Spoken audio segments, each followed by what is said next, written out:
ሰላም ጤና ይስጥልን የተወደዳችሁና የተከበራችሁ የአሁን ስፖርት አድማጭ ተመልካቾቻችን እንደምን አደራችሁልን። የዕለተ ረቡዕ ስፖርታዊ መረጃዎችን ከአሁን ስፖርት አጠናቅረንላችሁ ይዘን ቀርበናል። በትላንትናው ዕለት ያልተጠበቁ ውጤቶችን መመልከት ችለናል። አርሰናል ከሜዳቸው ውጪ ከግማሽ ደርዘን በላይ ጎል በማስቆጠር እንግዲህ አሸንፈው መመለስ ችሏል።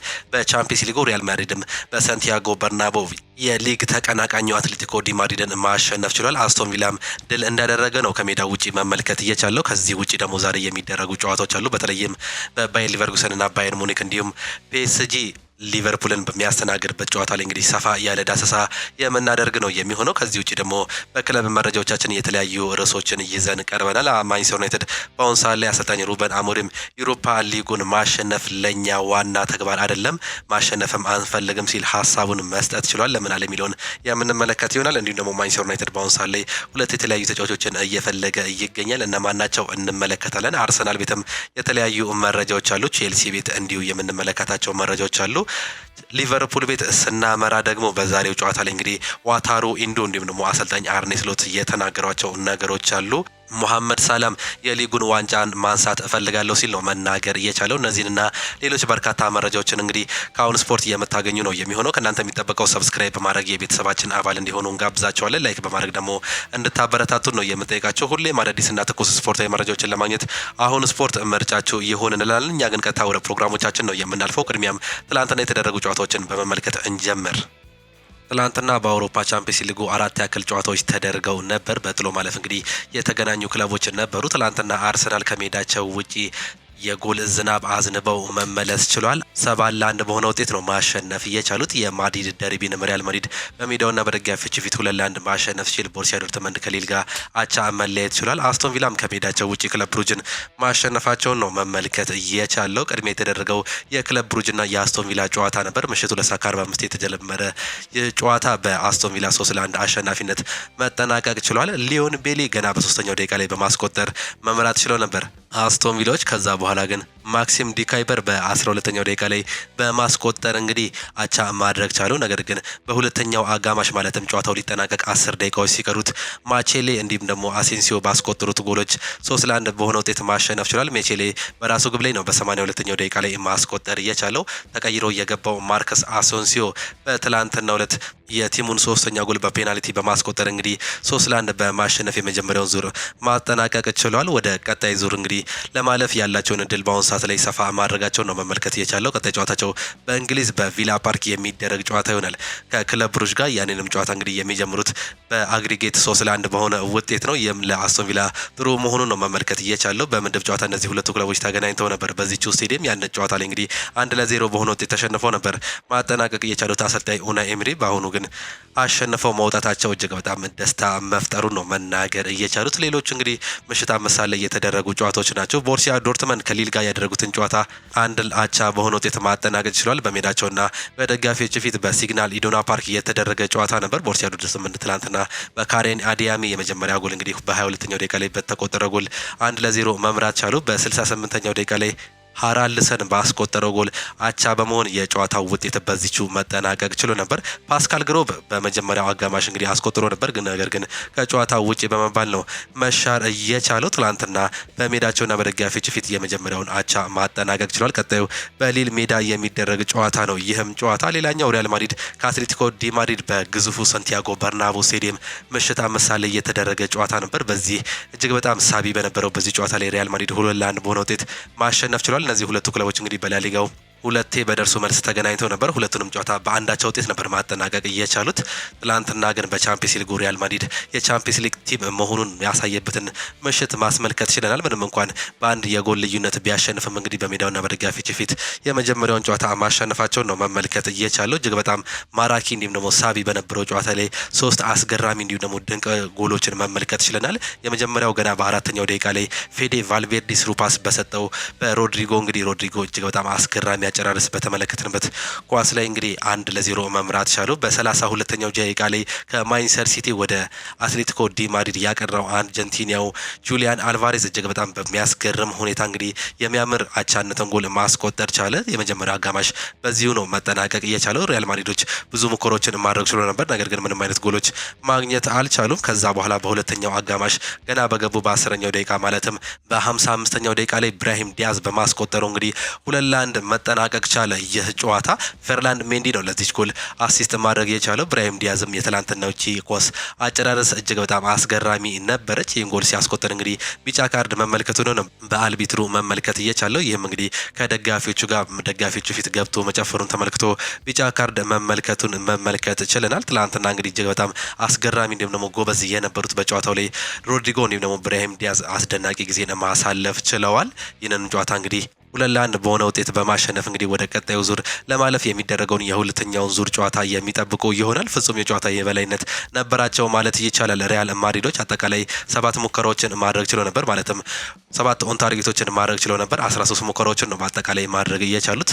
አትሌቲኮ ዲ ማድሪዶችን ስንመለከት ደግሞ 2 ኦን ታርጌቶችን ብቻ ነው በአጠቃላይ መሞከር እየቻሉት። በተለይም እንግዲህ በዲፌንሲቭ አጨዋወቱ የሚታወቀው ዲያጎ ሲሞኒ ትላንትና እጅግ በጣም በዲፌንሲቭ ከዛ በኋላ በሃይላይን እየተጫወተ የሚያገኛቸውን ኳሶች በካውንተር አታክን ለመጠበቅም ሲሞክር መመልከት ችለን ነበር። ሌላው ሪያል ማድሪዶች ሙሉ ጨዋታውን እንግዲህ በመቆጣጠር ለማጥቃትም ሲሞክሩ ተመልክተን ነበር። ጨዋታው በ2-1 ውጤት መጠናቀቁን ነው መመልከት እየቻለው። ቀጣይ ጨዋታ እንግዲህ በአትሌቲኮ ዲ ማድሪድ ሜዳ የሚደረግ ነው የሚሆነው።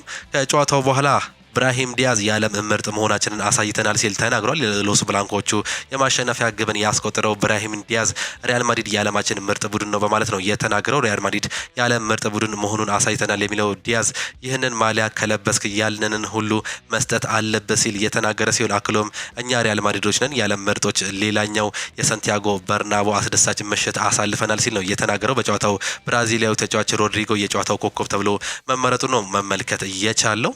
ለአትሌቲኮ ዲ ማድሪድ ብቸኛውን ጎል ያስቆጠረው ጁሊያን አልቫሬዝ በሜዳችን ከደጋፊዎቻችን ጋር እንጠብቃቸዋለን ሲል ነው የተናገረው። በምሽቱ የደርቢ ጨዋታ ላይ ግብ ማስቆጠር የቻለው ጁሊያን አልቫሬዝ ቡድናቸውን ለመልሱ ጨዋታ ዝግጁ እንደሚሆን ነው የገለጸው። ገና 9 ደቂቃ ይቀረናል፣ በሜዳችን ከደጋፊዎችን ጋር እንጠብቃቸዋለን፣ ለጨዋታው በደንብ እንዘጋጃለን ሲል ጁሊያን አልቫሬዝ ተናግረዋል። አክሎም በሜዳችን አሸንፈን ቀጣዩን ዙር የመቀላቀል ትልቅ እድል ይኖረናል ሲል ነው አርጀንቲናው ተጫዋች ጁሊያን አልቫሬዝ መናገር እየቻለው። ይህ ተጫዋች እንግዲህ ትላንትና እጅግ አስገራሚ ጎል ማስቆጠሩን መመልከት እየቻልንበትንም አጋጣሚ ነው የተመለከት ነው። ሌላኛው በፒኤስቪ ሜዳ የተደረገው የአርሰናልና የፒኤስቪ ጨዋታ ነበር። በትላንትናው ዕለት እንግዲህ 7 ጎሎችን በማዝነብ 7-1 በሆነ ውጤት ማሸነፍ ችሏል የሚኬል አርቴታው አርሰናል። ያለፉትን 2 ጨዋታዎች እንግዲህ በፕሪሚየር ሊጉ አቻ እንዲሁም ደግሞ ሽንፈት ያጋጠመው አርሰናሎች በትላንትናው ዕለት ግን በቻምፒየንስ ሊጉ እጅግ በጣም ድንቅ አቋምን በማሳየት 7 ጎሎችን በማስቆጠር 7-1 በሆነ ውጤት ነው ማሸነፍ እየቻሉት። ገና በ18ኛው ደቂቃ ላይ ነው ጎል ማዝነብ የጀመሩት። ጁሊያን ቲምበር ከዲክላን ራይስ የተሻገረለትን ኳስ በግንባር በማስቆጠር የመጀመሪያውን ጎል ማስቆጠር ቻለ። ከዛ በኋላ ኢታን ንዋኔሪ በ21ኛው ደቂቃ ላይ በ3 ደቂቃ ልዩነት ሁለተኛውን ጎል ማስቆጠር ቻለ። ሚካኤል ሜሪኖ ትላንትናም የአጥቂ ስፍራውን ይዞ ነበር መሰለፍ እየቻለው። በዛም በ31ኛው ደቂቃ ላይ 3ኛውን ጎል ማስቆጠር መቻሉን መመልከት ቻለን። ትላንትናም አጥቂ ስፍራ ላይ ነበር ይህ ዲፌንሲቭ ሚድፊልደር መሰለፍ እየቻለው። ሉዋን ላንግ ትላንትና በፔናልቲ በ43ኛው ደቂቃ ላይ ብቸኛዋን ጎል ለፒኤስቪ ያስቆጠረ ተጫዋች ነው። ቶማስ ፓርቴ ነበር ይችኛዋን ጥፋት መስራቱን ተከትሎ ፔናልቲ አግኝተው እንግዲህ ወደ ጎልነት መቀየር እየቻሉት። ከዛ በኋላ በሁለተኛው አጋማሽ የጎል ዝናብን 4 ጎሎችን በማከታተል እንግዲህ 7-1 ማሸነፍ ቻሉ። ገና በተመለሱ በ47ኛው ደቂቃ ላይ ማርቲን ኦዴጋርድ ለራሱ የመጀመሪያውን ለቲሙ ደግሞ 4ኛውን ጎል ማስቆጠር ቻለ። ከ1 ደቂቃ በኋላ ደግሞ ሊያንድሮ ትሮዛርድ በ48ኛው ደቂቃ ላይ ማስቆጠር ቻለ። ለዚህ ጎል እንግዲህ ሪካርዶ ካላፊዮሪ ነው አሲስት ማድረግ የቻለው። ሪካርዶ ካላፊዮሪ በጨዋታው አልነበረም፣ ነገር ግን በ35ኛው ደቂቃ ላይ በሉዊስ ስኬሊ ተቀይሮ መግባቱን ነው መመልከት እየቻለው። ከዛ በኋላ በ48ኛው ደቂቃ ላይ አሲስት ማድረግ ቻለ። ከዛ 73ኛው ደቂቃ ላይ ዳግም ካፒቴኑ ማርቲን ኦዴጋርድ ማስቆጠር ቻለ። ለዚህ ጎል መንስኤ የነበረው ሚኬል ሜሪኖ ነው። በ85ኛው ደቂቃ ላይ ደግሞ ሪካርዶ ካላፊዮሪ ራሱ ማስቆጠር ቻለ። ማርቲን ኦዴጋርድ ደግሞ አሲስት ማድረጉን ነው መመልከት እየቻለው። 8 ኦን ታርጌቶችን ሞክረው 7ቱን ወደ ጎልነት መቀየር ችለው ነበር የትላንትናው የሚኬል አርቴታው አርሰናል። በዚህም እንግዲህ በቻምፒየንስ ሊግ ድንቅ ምሽትን ነው ማሳለፍ እየቻለው። በጨዋታ እንግዲህ ተበልጦ ነበር በቦል ፖዚሽን ምንም እንኳን ቢበለጥም በሙከራዎችና በኦን ታርጌቶች በመብለጥ እንዲሁም ደግሞ ጎሎችን በማዝነብ እንግዲህ ማሸነፍ ችሏል። 15 ሙከራዎችን አድርጎ 8ቱ ኦን ታርጌት ነበሩ። ከ8ቱ ደግሞ 7ቱን ወደ ጎልነት መቀየሩን ነው የሚኬል አርቴታው አርሰናል በትላንትናው ዕለት መመልከት እየቻለው። በዚህም እንግዲህ ወደ ቀጣዩ ዙር የሚያለፍበትን እድል በሰፊው ማመቻቸቱን ነው መመልከት እየቻለው።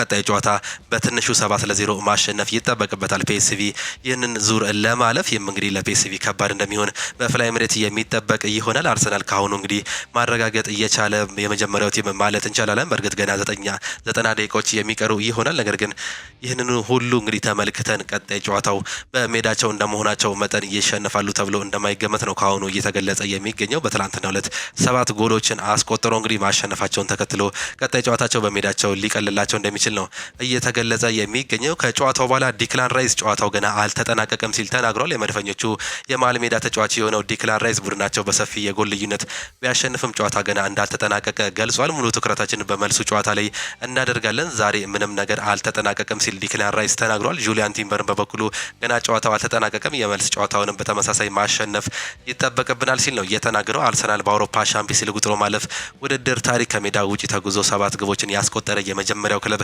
በመሆንም ታሪክ መስራቱን ነው መመልከት እየቻለው። በጨዋታው ማርቲን ኦዴጋርድ የጨዋታው ኮከብ መባሉን ተመልክተናል። 2 ጎሎችን እንዲሁም ደግሞ 1 አሲስት ማድረግ የቻለው ካፒቴኑ ማርቲን ኦዴጋርድ በጨዋታው እንግዲህ ሞተሙን ማንሳቱን ነው መመልከት እየቻለው። ትላንትና የተደረጉ ጨዋታዎች እነዚህን እየመስሉ ነበረ።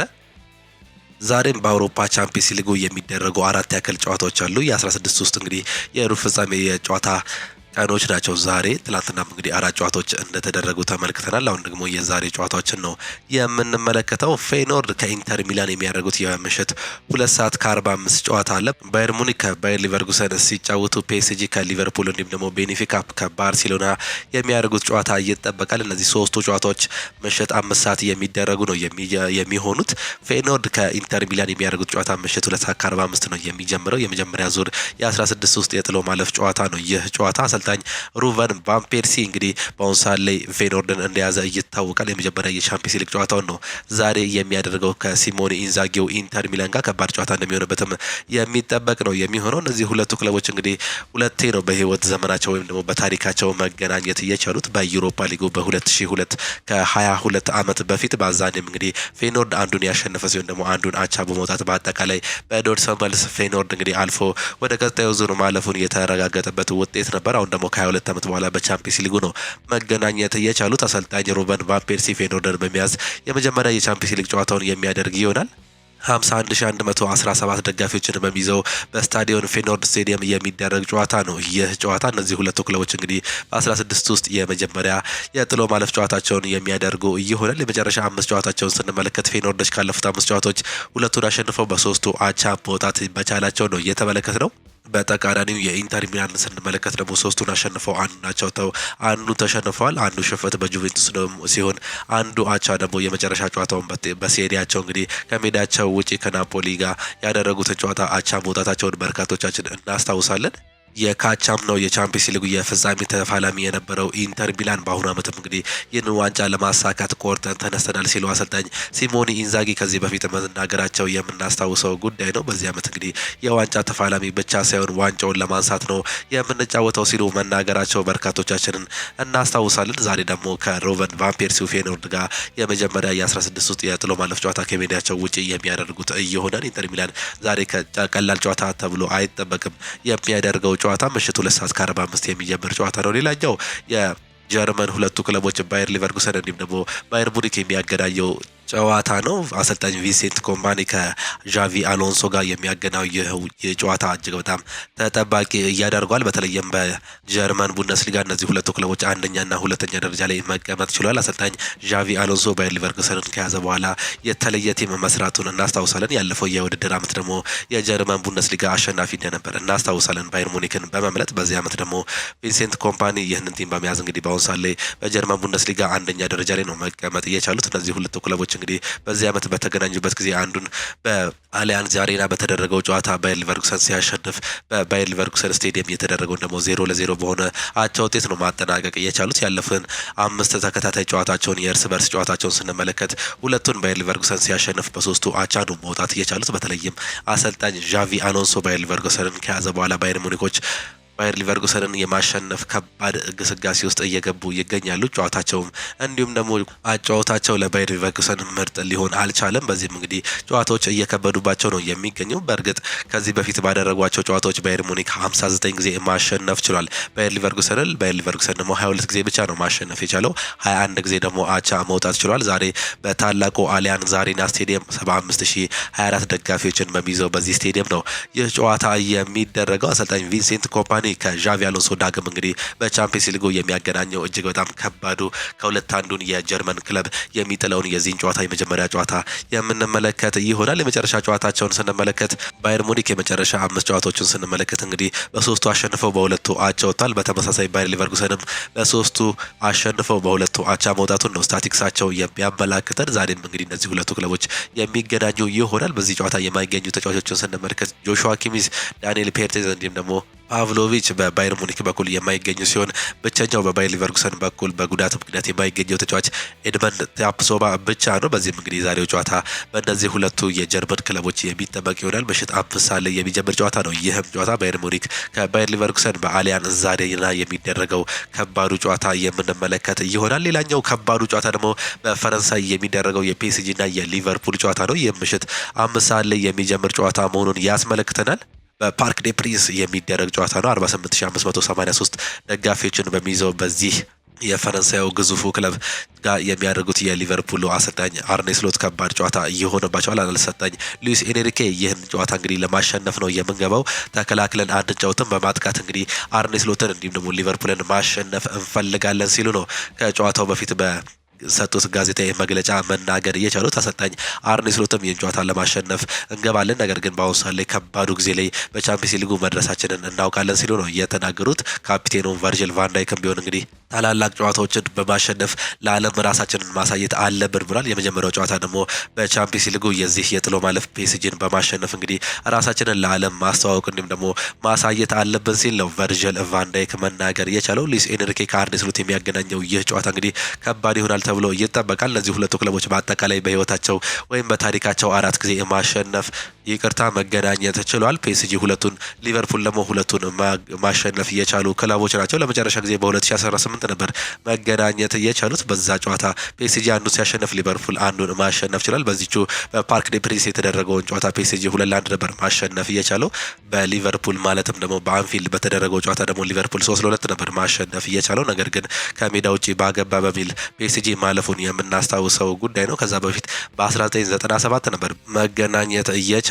ያኔም እንግዲህ አንዳንዴ መሸናነፋቸው ነው መመልከት እየቻለው። በዚህ ስቴዲየም ወይም በፓርክ ዴ ፕሪንስ መጥቶ ሊቨርፑል አሸንፎ አያቅም። ፒኤስጂም እንግዲህ ወደ አንፊልድ አምርቶ ሊቨርፑልን አሸንፎ አያቅም። ይህ እንግዲህ ለ5ኛ ጊዜ የሚያገናኛቸው ጨዋታ ነው። በፓርክ ዴ ፕሪንስ ሁለቱን ጨዋታዎች ፒኤስጂ ማሸነፉን ተመልክተናል። ዛሬ ደግሞ በአሰልጣኝ አርኔ ስሎት እንዲሁም ደግሞ በነ ሞሳላና ቨርጅል ቫንዳይክ እየተመራ የቲም ከሉዊስ ኤንሪኬ ፒኤስጂ ከነ ኦስማን ዴምቤሌን ከያዘው ኒኮላስ ባርኮላን ከያዘው ፒኤስጂ ጋር የሚጫወቱ ነው የሚሆነው። ዛሬም ጨዋታቸውን እንግዲህ የምንመለከት ይሆናል። ምሽት 5 ሰዓት ላይ የሚጀምር ጨዋታ ነው። እነዚህ ሁለቱ ክለቦች እንግዲህ የመጨረሻ ጨዋታቸውን ስንመለከት ፒኤስጂ ካለፉት 5 ጨዋታዎች 5ቱን በማሸነፍ ነው እንግዲህ ጥሩ ግስጋሴ ላይ የሚገኘው። በተለይም በፈረንሳይ ሊጓን አንደኛ ደረጃ ላይ ነው መቀመጥ እየቻለው። በዚህ ዓመት ምንም አይነት ሽንፈት አላስተናገደም። አቻና ማሸነፍ ብቻ ነው በሊጉ ማስተናገድ እየቻለው። በዚህም እንግዲህ ጥሩ ስታቲክስ ወይም ደግሞ ጥሩ ውጤቱን ይዞ መምጣት ችሏል። በእርግጥ በቻምፒየንስ ሊጉ ያን ያህል ጥሩ ስታቲክስ የለውም እንደ ፈረንሳይ ሊጓኑ። ነገር ግን በአሁኑ ሰዓት ላይ በጥሎ ማለፉ ከሊቨርፑል ጋር መገናኘቱን ነው መመልከት እየቻለው። ሊቨርፑሎች ካለፉት 5 ጨዋታዎች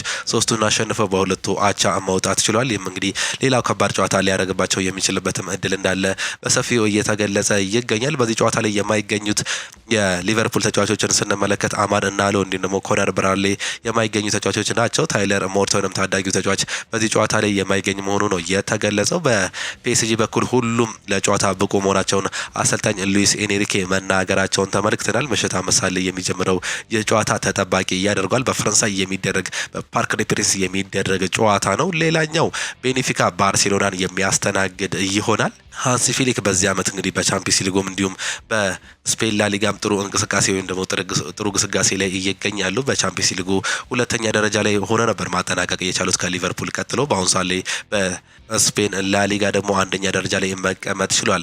ሪያል ማድሪድን እንዲሁም ደግሞ አትሌቲኮ ዲ ማድሪድን በመብለጥ ሃንሲ ፊሊክ በዚህ ዓመት ጥሩ አቋምን ወይም ደግሞ ጥሩ ቲምን መስራት ችሏል። በባርሴሎና በመምጣት በመጀመሪያ ዓመታቸው እንግዲህ ዛሬም እንግዲህ ከቤኔፊካ ጋር ከሜዳቸው ውጪ የ16 ውስጥ ጥሎ ማለፍ ጨዋታ የሚያደርጉ ነው የሚሆኑት። እነዚህ ሁለቱ ክለቦች በአጠቃላይ በተገናኙበት ጊዜ ባርሴሎና 5 ጊዜ ያሸነፈ ሲሆን ቤኔፊካዎች 3 ጊዜ ማሸነፍ ችሏል። 4 ጊዜ ደግሞ አቻ ነው መለየት እየቻሉት።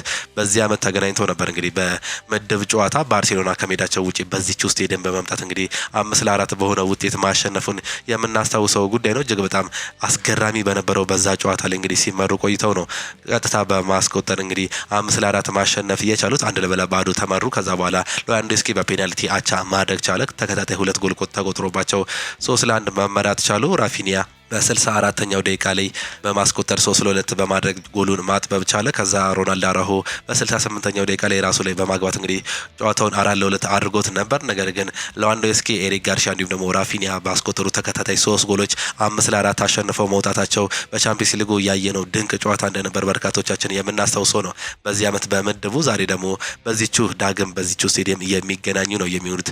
እነዚህ ሁለቱ ክለቦች ቤኔፊካ በሜዳውና በደጋፊዎቹ ፊት በስታዲዮ ዳሉዝ ነው ይህን ጨዋታ ማድረግ የሚችለው ወይም ደግሞ የሚያደርገው። እነዚህ ሁለቱ ክለቦች በመጨረሻ ጊዜ በተገናኙበት ጊዜ እንግዲህ የመጨረሻ 5ቱን ጨዋታ ስንመለከት ባርሴሎና 2ቱን ያሸነፈ ሲሆን ቤኔፊካ 1ዱን ማሸነፍ ችሏል። 2ቱን ደግሞ አቻ ነው መለየት እየቻሉት። ዛሬም እንግዲህ ተጠባቂውን ጨዋታ በስታዲዮ ዳሉዝ የሚያደርጉ መሆኑን እየተመለከተን እንገኛለን። ዛሬም እንግዲህ የማይገኙ ተጫዋቾች አሉ በሁለቱም በኩል። በባርሴሎና በኩል ክሪስቲያንሰን፣ ጋቪ እንዲሁም ደግሞ ባርማን በጉዳት ምክንያት የማይገኙ ተጫዋቾች ሲሆኑ በቤኔፊካ በኩል የቀድሞ የሪያል ማድሪድ እንዲሁም ደግሞ የፒኤስጂ ተጫዋች የሆነው አንጀል ዲማሪያ በጉዳት ምክንያት የማይገኝ ተጫዋች ነው። ሬናቶ ሳንቼዝም ጉዳት ላይ ያሉ ተጫዋች መሆኑን ነው መመልከት እየቻለው። እንዲሁም ደግሞ ማኑ የሚባሉ ተጫዋቾች በጉዳት ምክንያት የማይገኙ መሆኑን አሰልጣኙ መናገሩን ነው እየተመለከተን የምንገኘው። ቤኔፊካ ከባርሴሎና ጋር የሚያደርገው ሌላኛው ጨዋታ ነው ዛሬ በቻምፒየንስ ሊጉ የሚደረግ ጨዋታ መሆኑን እያስመለከተን ይገኛል። እነዚህ 4ቱ ጨዋታዎች እንግዲህ ዛሬ የሚጠበቁ ጨዋታዎች ናቸው። ፌኖርድ ከኢንተር ሚላን፣ ባየር ሙኒክ ከባየር ሊቨርኩሰን፣ ፒኤስጂ ከሊቨርፑል እንዲሁም ደግሞ ቤኔፊካ ከባርሴሎና የሚያደርጉት ጨዋታ በተለይም ፒኤስጂ ከሊቨርፑል ማን ያሸንፋል ግምታችሁን እንዲሁም ደግሞ አስተያየታችሁን ኮሜንት ቦክስ ላይ እንድታጋሩ ነው የምፈልገው። የተወደዳችሁና የተከበራችሁ አድማጮቻችን 4ቱም ጨዋታዎችን ግምታችሁን ልታስቀምጡልን ትችላላችሁ። በተለይም ግን ፒኤስጂ ከሊቨርፑል ፓርክ ደ ፕሪንስ የሚደረገው በፈረንሳይ በሚደረገው ጨዋታ ላይ ግምታችሁን እንድታስቀምጡልን እንፈልጋለን። እኛም ትክክለኛውን ግምት ለሚያስቀምጥልን ሰው የካርድ ሽልማት የምናበረከት ነው የሚሆነው። በዚህም እንግዲህ ሁላችሁም እንድትሳተፉ እንጋብዛችኋለን። የተወደዳችሁን የተከበራችሁ አድማጮቻችን በክለብ መረጃዎቻችን የማንቸስተር ዩናይትድ ደጋፊዎች ተቃውሞ ሊያሰሙ ነው። የማንቸስተር ዩናይትድ ደጋፊዎች ከእሁድ የአርሰናል ጨዋታ ቀድሞ እንግዲህ ተቃውሞ ለማሰማት መዘጋጀታቸው ነው የተገለጸው። ደጋፊዎቹ የሚያቀርቡት ተቃውሞ የክለቡ ከፍተኛ ድርሻ ባለቤት የግሌዘር ቤተሰቦችን በመቃወም መሆኑ ነው የተገለጸው። ተቃውሞውን ያዘጋጁት የደጋፊዎች ቡድን በጨዋታው ዕለት ደጋፊው ከሚታወቅበት ቀይ ቀለም ይልቅ ጥቁር ለብሰው እንዲመጡ ነው የተናገሩት። የደጋፊዎቹ ቡድን አስተባባሪዎች በሰጡት አስተያየትም ክለቡ 1958 ካጋጠመው አሳዛኝ ሙኒክ አውሮፕላን አደጋ በኋላ አስከፊ ሁኔታ ውስጥ ነው ያለው ሲሉ ተናግሯል። ማንቸስተር ዩናይትድ እሁድ ምሽት 1 ሰዓት ተኩል ላይ በኦልድ ትራፎርድ ስቴዲየም ከአርሰናል ጋር በሚያደርገው ጨዋታ ላይ ነው ይህ ተቃውሞ ይካሄዳል ተብሎ የሚጠበቀው። ቤኔፊካዎች እንደገና ቪክተር ሊንድሎፍን በክረምት ለማስፈረም ፍላጎት እንዳሳዩ አሁንም እየተገለጸ ይገኛል። ከማንቸስተር ዩናይትድ ይወጣል ተብሎ የሚጠበቀው ይህ ስዊድናዊ ተጫዋች በአሁኑ ሰዓት ላይ ቤኔፊካዎች ፈላጊ ሆነው ብቅ ማለታቸው መረጃዎች እየወጡ ነው የሚገኙት። ሌላኛው ማንቸስተር ዩናይትድ በለንደን ያለውን ቢሮ የሚዘጋበትን አማራጭ በመፈለግ ላይ ይገኛል። ለ10 ዓመታት የኪራይ ውል ያለው ይህ የለንደኑ ቢሮ ሰር ጂም ራትክሊፍ ውድ ወጪን እያስወጣ የሚገኝ ቢሮ መሆኑን ያምናል። በዚህ መሰረት የውጪ ቅነሳው አካል እንዲሆንም እቅድ መያዛቸው ነው የተገለጸው። በራትክሊፍ ሀሳብ መሰረት ዩናይትዶች እንዲሁም ደግሞ የዩናይትድ ሰራተኞች ብዙሃኑ መቀመጫቸው በዛው በማንቸስተር ዩናይትድ ከተማ መሆን አለበት ብለውም እንደሚያምኑ ነው የተገለጸው። ማት ሁጅ ትላንትና በጋዜጣ እያወጣው መረጃ ነው። የሪያል ቤቲሱ ሲኢኦ ወይም ደግሞ ማናጀር ራሞን አላርኮን ስለ አንቶኒ እንዲህ በማለት ነው የተናገረው። አንቶኒ ለተጨማሪ ሌላ 1 ዓመት አብሮን መቆየት እንደሚፈልግ ነግሮኛል። ተጫዋቹ ከኛ ጋር በጣም ተመችቶታል። አንቶኒ ቶኒ እዚህ ከደረሰ አንስቶ በከተማም ሆነ በክለቡ ተስማምቶት እንዲኖር ባመቻችለት ነገሮች ሁሉ ደስተኛ እንደሆነ ነው የተገለጸው። ማንቸስተር ዩናይትድ አደም ዋርተንንም ለማስፈረም ፍላጎት አሳይተዋል። ማንቸስተር ዩናይትዶች የክሪስታል ፓላሱን አማካይ ተጫዋች አደም ዋርተንን ለማስፈረም ፍላጎት እንዳሳዩ ዴይሊ ሜል በትላንት ነው ዘገባው ነው ይዞት መውጣት የቻለው። ዩናይትዶች ለወጣቱ ተስፈኛ አማካይ ፍላጎት ያሳዩ ቢሆንም በቅርቡ ሲሆን ዝውውሩን ግን ለማሳካት ምን ያህል እንደሚሄዱ ምን ያህል ግልጽ እንዳልሆነ ነው ዴይሊ ሜል አያይዞ መዘገብ እየቻለው። ማንቸስተር ዩናይትድ አንግል ጎሜዝንም በነፃ ለማስፈረም ይፈልጋል። ቶተናም እንዲሁም ደግሞ ባየር ሙኒክና አርቢ ሌፕዚግ ተፎካካሪ ሆነዋል። ማንቸስተር ዩናይትድ በዚህ ክረምት አንግል ጎሜዝን በነፃ ዝውውር ለማስፈረም ፍላጎት እንዳለው የተገለጸ ሲሆን ነገር ግን ቶተናም፣ ባየር ሙኒክ እንዲሁም ደግሞ አርቢ ሌፕዚግ ከነዚህ ተጫዋቾች ውስጥ እንግዲህ ፈላጊ ሆነው ብቅ ማለታቸው ነው እየተገለጸ የሚገኘው። ሌላው ማንቸስተር ዩናይትድ ለጆቫኒ ኩዌንዳ ዝውውር ጋር በተያያዘ አንዳንድ መረጃዎች እንዲሁም ደግሞ እንቅስቃሴዎች መጀመራቸው ስካይ ስፖርት ዘግቧል። ማንቸስተር ዩናይትድ በክረምት የዝውውር መስኮት ጆቫኒ ኩዌንዳን ለማስፈረም ከወኪሎች ጋር ግንኙነት እንደጀመሩ በትላንትናው ዕለት ስካይ ስፖርት መዘገቡ ነው የተመለከትነው። ሌላኛው አዲስ ግብ ጠባቂ ማንቸስተር ዩናይትድ ይፈልጋል። አሰልጣኝ ሩበን አሞሪም በክረምት የዝውውር መስኮት ቡድኑን ለማጠናከር በሚደረገው ጥረት ላይ አዲስ ግብ ጠባቂ ማስፈረም የእቅዱ አካል እንዲሆን ይፈልጋሉ። ፖርቹጋላዊ አሰልጣኝ ምንም እንኳን አንድሬ ኦናና ላይ አሁንም እምነት ቢኖራቸውም ነገር ግን ግብ ጠባቂ ሌላ ሁነኛ ተፎካካሪ ያስፈልጓል የሚል እምነትም አላቸው። ካሜሮናዊ ግብ ጠባቂ በበኩሉ በማንቸስተር ዩናይትድ አዲስ ግብ ጠባቂ ቢያስፈርምም እንኳን በማንቸስተር ዩናይትድ የመቆየት ከፍተኛ ፍላጎት እንዳለው ለማንቸስተር ዩናይትድ ቅርብ የሆነው ሳሙኤል ሉሃረስት ዘግቧል። አሰልጣኝ ሩበን አሞሪም ዩሮፓ ሊግን ማሸነፍ ለኛ አስፈላጊው ነገር አይደለም በማለት ተናግረዋል። የማንቸስተር ዩናይትድ ዋና አሰልጣኝ ሩበን አሞሪም አሁን ላይ የዩሮፓ ሊግ ዋንጫ ማሸነፍ ለቡድናቸው በጣም አስፈላጊ ነገር አለመሆኑን ነው የገለጹት። ሰዎች ዩሮፓ ሊግ ማሸነፍ እንዲሁም ደግሞ ሻምፒየንስ ሊግ መግባት እንደ ትልቅ እድል ይመለከቱታል። ነገር ግን እኔ የበለጠ ልናስብበት የሚገባን ብዙ ነገር እንዳለ አስባለሁ ሲሉ አሰልጣኝ ሩበን አሞሪም ተናግረዋል። ቀጥሎም እንግዲህ አሰልጣኙ ነገሩ ትንሽ እንግዳ ሊመስል ይችላል፣ ነገር ግን እኛ በአሁኑ ሰዓት ላይ ዋንጫ ከማሸነፍ የበለጠ አስፈላጊ ነገር እየገነባን ነው ሲሉ ነው እየተናገሩት። በቼልሲ መረጃዎቻችን ለዩክሬን ይሰጣል የተባለውን የሮማን አብራሞቪችን ገንዘብ እንመልከት። ራሽያዊው ባለሀብት ሮማን አብራሞቪች ቼልሲ ሊሸጡት ያቀዱት 2.5 ቢሊዮን ፓውንድ አሁንም በእንግሊዝ ባንክ አካውንት ውስጥ ሳይንቀሳቀስ እንደተቀመጠ ይገኛል። ከ3 ዓመት በፊት በሩሲያ እንዲሁም ደግሞ ዩክሬን መካከል በተቀሰቀሰው ጦርነት ምክንያት ባለሀብቱ ሮማን አብራሞቪች የራሽያን መንግስት ይደግፋሉ በሚል ምክንያት የምዕራብ ለንደን ክለብ ቼልሲን ለመሸጥ መገደዳቸው የሚታወስ ጉዳይ ነው። ኢብራሂሞቪች በሽያጭ ያገኙት 2.5 ሚሊዮን ፓውንድ በጦርነት ለተጎዱ የዩክሬን ዜጎች እንደሚውል ተገልጾ እንደነበር ቢታወስም አሁንም በእንግሊዝ ባንክ ውስጥ ሳይንቀሳቀስ እንደተቀመጠ ስካይ ስፖርት በትላንትናው ዕለት ዘግቧል። ይህንንም በማስመልከት ጥያቄ የቀረበላቸው የእንግሊዝ መንግስት ተወካዮች ገንዘቡ በትክክለኛ መንገድ እርዳታው ለሚያስፈልጋቸው የጦርነቱ ተጎጆች እንደሚደርስ ነው የገለጹት። በቼልሲ እግር ኳስ ክለብ ታሪክ የራሳቸውን ደማቅ አሻራ ያኖሩት ራሽያዊው ባለሀብት ሮማን አብራሞቪች በስታንፎርድ ብሪጅ ለ19 ዓመታት ያክል በመቆየት ክለቡን በአውሮፓ ከሚገኙ ምርጥ ክለቦች አንዱ እንዲሆን ከፍተኛ ድርሻ መውጣታቸውን የሚታወስ ጉዳይ ነው።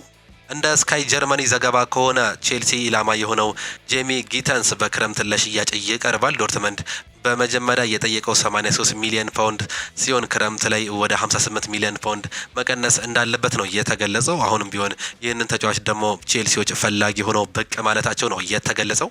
በአርሰናል መረጃዎቻችን ደግሞ ታማኙ የመረጃ ምንጭ የሆነው ሃንዶፍ ኦዚል ለጀርመኑ ጋዜጠኛ ፍሎሪያን ፕሌትስበርግ መረጃ ምላሽ መስጠት ችሏል። በምላሹም የሚያስጠላ ስራ ነው እየሰራ ያለው። ከዚህ ቀደምም በኪሚች ዙሪያ ተመሳሳይ ስራ ሰርታል። ደጋፊዎችን የምታደርገውን ስራ እንደሚረዱ ተስፋ አደርጋለሁ። ስፖርቲንግ ዳይሬክተር እስከምንቀጥር ድረስ ወደፊት የምንገፋበት ዝውውር አይኖርም ሲል ነው ስለ ኪሚች ዝውውር ሀሳቡን መስጠት እየቻለው። ፈላጊው የበዛው ቤንጃሚን ሴሽኮን እንመልከት። ሌፕዚግ ለማስፈረም ከሚፈልጉት በርካታ የፕሪሚየር ሊግ ክለቦች አንዱ እንደሆነ ይታወቃል። አርሰናል ቤንጃሚን ሴሽኮ በውድድር ዘመኑ መጨረሻ ወደ 80 ሚሊዮን ፓውንድ ከፍ ሊል የሚችል የውል ማፍረሻ አለው። ከማንቸስተር ሲቲ ውጪ ሁሉም የሊግ ትልልቅ ክለቦች ተጫዋቹ ላይ ፍላጎት አላቸው። ከስፔን ደግሞ እንደ አትሌቲኮ ዲ ማድሪድ ያሉ ክለቦች ፈላጊ መሆናቸውን ፍሎሪያን ፕሌትስበርግ ዘግቧል። እንደሚታወቀው አርሰናል ጥር ላይ ዋጋው ከክረምቱ ይበዛል ብሎ ክለቡን አክብሮ ከዝውውሩ ተቀጥቷል። የክረምቱ ዋጋ ደግሞ ሊጨምር የሚችልበትም እንዳለ ፍሎሪያን ፕሌትስበርግ በትላንትናው ዕለት መዘገቡን ነው እየተመለከተን የምንገኘው። ይህን ተጫዋች እንግዲህ ከአርሰናል ውጪ ቼልሲ እንዲሁም ደግሞ ማንቸስተር ዩናይትድ እና ቶተናም ፈላጊ መሆናቸው ነው በአሁኑ ሰዓት ላይ የወጡ መረጃዎች የሚያሳዩት። በጥር የዝውውር መስኮት የአርሰናል ኢላማ የነበረው አንድሪያ ካምቢያሶ ስለ ጉዳዩ እንዲህ በማለት ተናግሯል። በጥር ወር በጉዳት እየተሰቃየው በነበረበት ወቅት የተለያዩ የዝውውር ወሬዎች ተሰምተው ነበር። ከውጭ ሆነው ለሚመለከት ሰው አይምሮ ሌላ ክለብ ላይ ያተኮረ ነው ብሎ ሊያስብ ይችላል። በዛ ሰዓት የማስበው ስለነበረብኝ የቁርጭምጭሚት ጉዳት እንደሆነ እንጂ ሌሎች ነገሮችን ማሰብ አልችልም ነበር። በአሁኑ ሰዓት ላይ ወደ ሌላ ክለብ መሄድ አልፈለግም ሲል አንድሪያን ካምቢያሶ በጣሊያን እንደሚቆይ ነው የገለጸው። እሁድ 1 ሰዓት ተኩል ላይ የሚደረገውን የማንቸስተር ዩናይትድ እና የአርሰናል ጨዋታን ማን ይመራዋል የሚለውን ደግሞ ስንመለከት ማንቸስተር ዩናይትድ ከአርሰናል ጋር የሚያደርጉትን ተጠባቂ የፕሪሚየር ሊግ መርሃ ግብር የሚመሩት ዳኛ ታውቀዋል። ኦልድ ትራፎርድ ስቴዲየም ላይ የሚደረገው ተጠባቂ ጨዋታ አንቶኒ ቴይለር በመሀል ዳኝነት እንደሚመሩት መመረጣቸው ነው ይፋ እየተደረገው። ጨዋታው ምሽት 1 ሰዓት ተኩል ላይ በኦልድ ትራፎርድ ስቴዲየም እሁድ ዕለት የሚደረግ ነው የሚሆነው። ኒፓን በቀጣይ ሳምንት በዝውውር ጉዳይ ላይ ለመነጋገር ወደ እንግሊዝ ያቀናል።